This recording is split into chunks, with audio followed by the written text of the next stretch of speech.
ओम शांति। अगर आज किसी का शरीर छूट जाता है, मृत्यु हो जाती है, तो अगला जन्म कहाँ होगा, कैसे होगा, आइए आज जानते हैं। क्योंकि हर किसी की इच्छा रहती है, किसी के कोई परिजन चले जाते हैं, साथ छोड़ कर के चले जाते हैं, मृत्यु हो जाती है, तो हर किसी की इच्छा रहती है कि अच्छी जगह जन्म मिला हो, कहाँ गए होंगे, कहाँ होंगे, कैसे होंगे, या फिर स्वयं के बारे में भी चिंता रहती है कि हमारा शरीर छूटने के बाद क्या होगा, कहाँ जन्म मिलेगा, कैसा क्या होगा। तो आज हम जानते हैं इस वीडियो के माध्यम से कि आज अगर आपका शरीर छूट जाए तो आपका जन्म कहाँ होगा। तो आज आप जान सकते हैं, तो इस वीडियो को आप अंत तक देखिएगा और ध्यान से समझने की कोशिश कीजिएगा, क्योंकि आत्मा तो कोई दिखाई नहीं देती है। शरीर छोड़ने के बाद आत्मा कहाँ जाती है वो किसी को पता भी नहीं है। लेकिन इस बात पर लोगों की मतें बहुत हैं। कोई ये कहते हैं कि मनुष्य के शरीर छोड़ने के बाद जब मनुष्य पाप करता है तो पाप करने से वो नरक में जाकर के जन्म लेते हैं और पुण्य करने से वो स्वर्ग में जाकर के जन्म लेते हैं। फिर कोई ये भी कहते हैं कि आत्मा शरीर छोड़ने के बाद परलोक चली जाती है। अब नरक कहाँ है, स्वर्ग कहाँ है, परलोक कहाँ है, ये किसी को कुछ भी पता नहीं है।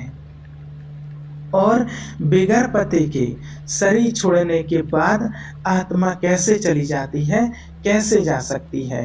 क्या आत्मा शरीर छोड़ने के बाद कोई उसको भेजता है कि उसको कहाँ जाना है, या फिर स्वयं या खुद की इच्छा से जाती है। अगर स्वयं की इच्छा से जाती है तो फिर सब साहूकार के घर में जाके जन्म लेते, गरीब के घर में तो कोई जाके जन्म लेगा नहीं। तो किस आधार से वो शरीर छोड़ने के बाद आत्मा जन्म लेती है, इसको आज बहुत अच्छे से हमको समझना है। हम अपने जीवन से देखेंगे। हमको अगर कुछ भी करना होता है, कहीं भी जाना होता है, तो पहले हमारे संकल्पों में होता है।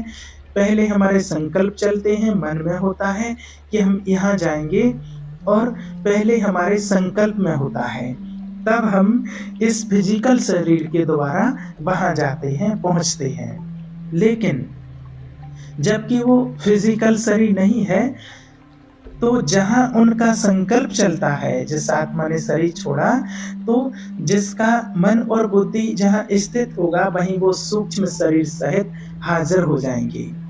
वो कितना भी दूर हो, कहीं भी हो, सेकंड में वो आत्मा वहां पहुंच जाएगी। लेकिन वो कहाँ कहाँ जा सकती है, उसको भी आज आप समझ लीजिए। उसके मुख्य 3 सोर्स हैं, 3 कारण होते हैं। 3 में पहला आता है संस्कार, अर्थात जिसको लंबे समय से जो आदत पड़ी हुई हो, वो आदत उनके मन और बुद्धि को वहां ऑटोमेटिक खींचेगी। मान लीजिए किसी को लंबे समय से शराब पीने की आदत पड़ी हुई है, कोई भले उनका कोई शरीर नहीं है, लेकिन वो आदत उनके मन और बुद्धि को खींचेगी। तो वो शराब की आदत बस उनको, उनके मन और बुद्धि को कहाँ कहाँ खींच सकती है, जहाँ कोई शराब के अड्डे हों, और जो शराब पीने वाले लोग हों, जो शराब पीते हैं, शराब पीने वाले जो साथी हैं, तो उनके अंग संग ही वो आत्मा घूमेगी।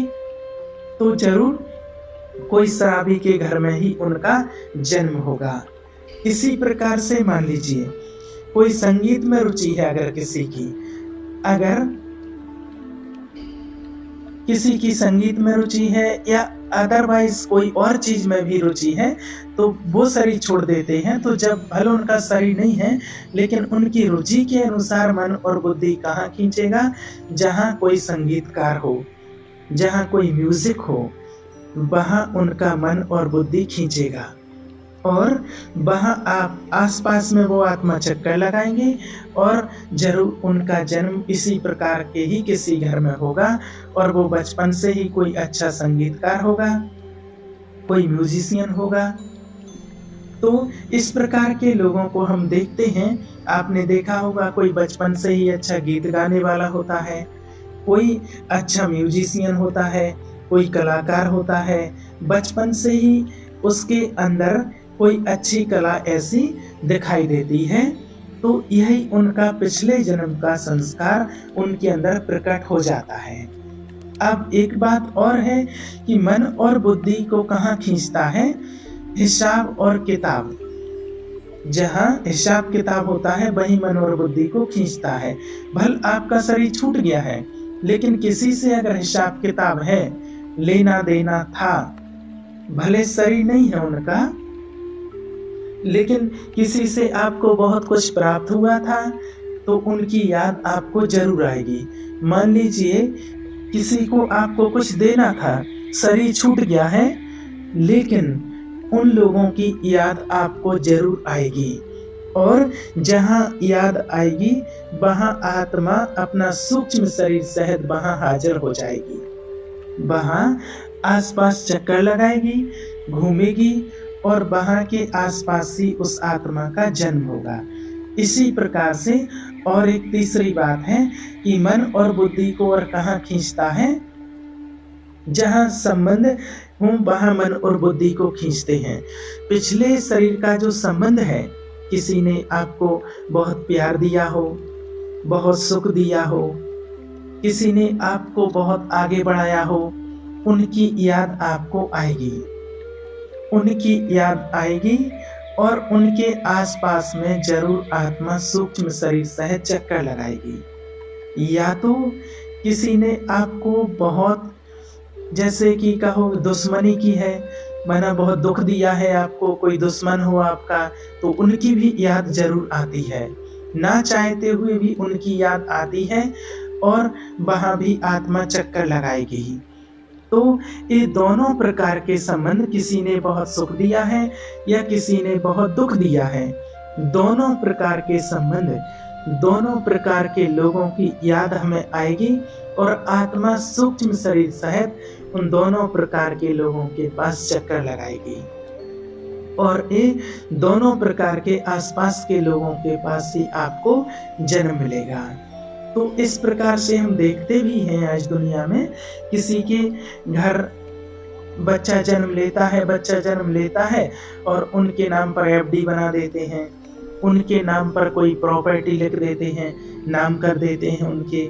या तो किसी के घर में बच्चा जन्म लेता है, बच्चे से माँ बाप तंग होते रहते हैं, दुखी होते रहते हैं, दुखी हो जाते हैं, और बच्चा भी थोड़ा बड़ा होता है तो माँ बाप को बहुत तंग करना शुरू कर देता है, दुख देना शुरू कर देता है, माँ बाप से प्रॉपर्टी छीनना शुरू कर देते हैं। आजकल तो ऐसे भी लोग हैं, प्रॉपर्टी छीन रहे हैं। आजकल ऐसे बहुत से केस देख रहे बचपन से ही हिसाब किताब वाले। तो ये हिसाब किताब है, समझते हैं। एक छोटी सी घटना से आप समझ जाएंगे। एक घटना मीडिया के सामने बहुत जोर जोर से एक बार आवाज हुई थी। यूपी का एक छोटा सा बच्चा 6 साल का, 6 साल की माना उम्र थी उस बच्चे की, और कोर्ट में जाकर के वो केस दाखिल करता है कि मेरे कातिलों का बदला लो। और वो भी बहुत मीडिया के द्वारा बहुत जोर शोर से उस टाइम आवाज हुआ था। और वो पिछले जन्म में कौन था, कहाँ उनका घर था, और पिछले जन्म के घर में जाकर के उसने अपना फोटो निकाल कर वो दिखाता है, और कहाँ उनकी मृत्यु हुई थी, कैसे मृत्यु हुई थी, वो परिवार सहित सब कुछ वो प्रमाण उनको बताता है, प्रमाणित हो जाता है। लेकिन प्रमाण होने के बाद भी सरकार में कोई ऐसा कानून नहीं है कि जो पूर्व जन्म या पुनर्जन्म लेने के बाद और पिछले जन्म के कातिलों का बदला लेने के लिए कोई केस दाखिल करे, कोई बयान दे, और कोई बयान देने पर उनको कातिलों को सजा मिले। ऐसी सजा का कोई कानून ही नहीं है। तो कहने की बात है कि शरीर छोड़ने के बाद भी आत्मा सूक्ष्म शरीर सहित उस प्रकार से रहती है और अपना हिसाब किताब, अपना बदला लेने के लिए वहाँ के आसपास के पास ही चक्कर लगाती है और वहीं के आसपास ही उनको इस प्रकार से जन्म भी मिलता है। इसीलिए जब कोई मरने का समय होता है, अंतिम समय, मृत्यु का समय होता है, तो उनको खास गीता पढ़ के सुनाई जाती है और खास उनको भगवान की याद दिलाई जाती है, ताकि इस दुनिया की कोई भी बातें कोई भी पकड़ के ना रखें, उनको वो याद ना आए और उनकी बुरी गति ना हो, ताकि वो उस टाइम भगवान को ही याद कर सकें और उनकी अच्छी गति हो, सद्गति हो। लेकिन अंत समय में वही याद आएगा आपको जो बात हमारे अंदर में बहुत गहरे रूप से छिपी हुई रहती है। गहरी कोई इच्छाएं हैं, गहरी कोई तृष्णाएं हैं, गहरे रूप में किसी से प्यार है या फिर किसी से गहरे रूप में दुश्मनी है। वही बातें ना चाहते हुए भी हमको याद आएंगी और उसी प्रकार से उनकी गति होगी। तो इस शरीर छोड़ने के बाद हम कहाँ जाएंगे, कहाँ जन्म मिलेगा? हम अपने कर्मों के अनुसार अपने संस्कारों को देखें, अपने कर्मों के हिसाब किताब को देखें और अपने उस संबंध को देखें, तो आप सहज ही समझ जाएंगे कि हमारा शरीर छोड़ने के बाद हमारा जन्म कहाँ होगा। तो आप इससे सब कुछ समझ सकते हैं, आपके सामने सब कुछ स्पष्ट है। बाबा ने एक एक चीज को परमात्मा ने क्लियर करके स्पष्ट किया है, समझाया है। अच्छा, ओम शांति।